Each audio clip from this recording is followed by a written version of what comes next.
I fully get this question mainly because we look at other careers like medicine, or so like for physicians or law, right? For people that want to become lawyers, that does actually matter, and it affects them mainly because of employment or jobs that you get afterwards.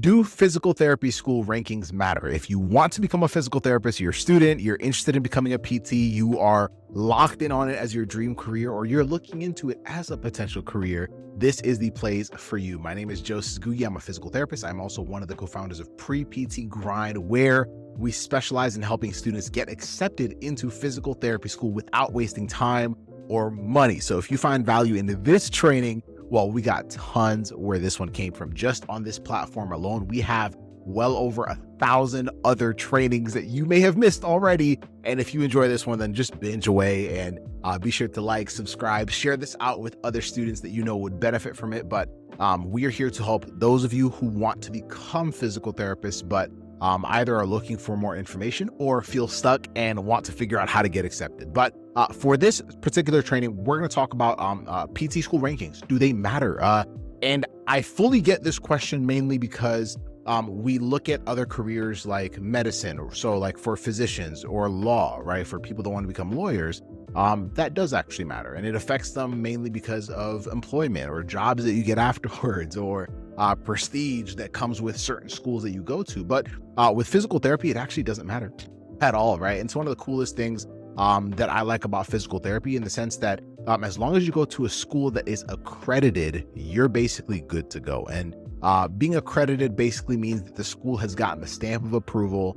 They've been looked at by a governing body called CAPTI that basically says, hey, if students graduate from your school, they've basically checked off all the boxes of an entry-level physical therapist, and they will have all the tools to go out there and save people and help people and rehab people and so on and so forth. So as long as you've gone to a school that is accredited, you're good to go, which is where now a lot of the students that we end up working with, this is where we tell them the school you choose is so important, right? So for the students that we've worked with, for example, that have been rejected before or have applied multiple times, we've had students that have come to us after being rejected 3 years in a row, 4 years in a row, and they've applied to the same exact schools. And we're like, well, one of the biggest things we may have to switch is the schools we're applying to, because think about it, like there's nearly 300 schools out there. And so one of the biggest things is being able to find schools that best match you,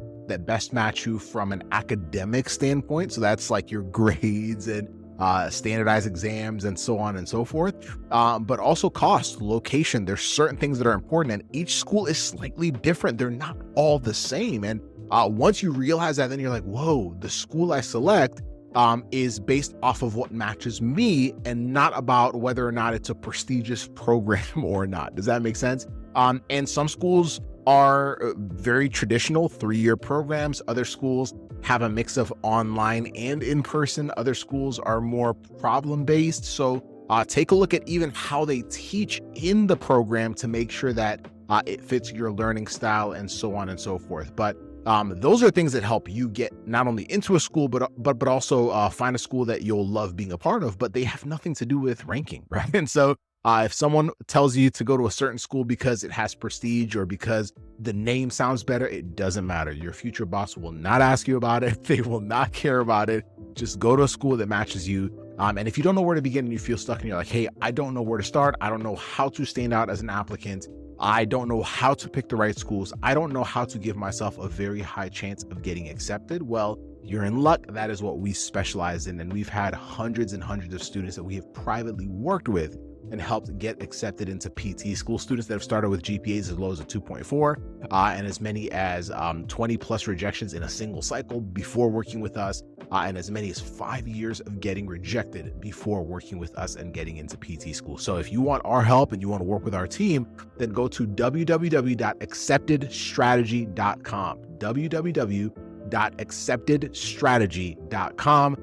You'll see all the next steps. It's so simple, but you'll have the opportunity to talk to one of our team members and get one massive step closer to becoming a doctor of physical therapy. So That is it. I hope you found value in this training. If you enjoyed this, please be sure to like, subscribe, share this out with someone else who you believe would benefit from this particular training. And we'll see you on the next one. Have a good one. Bye.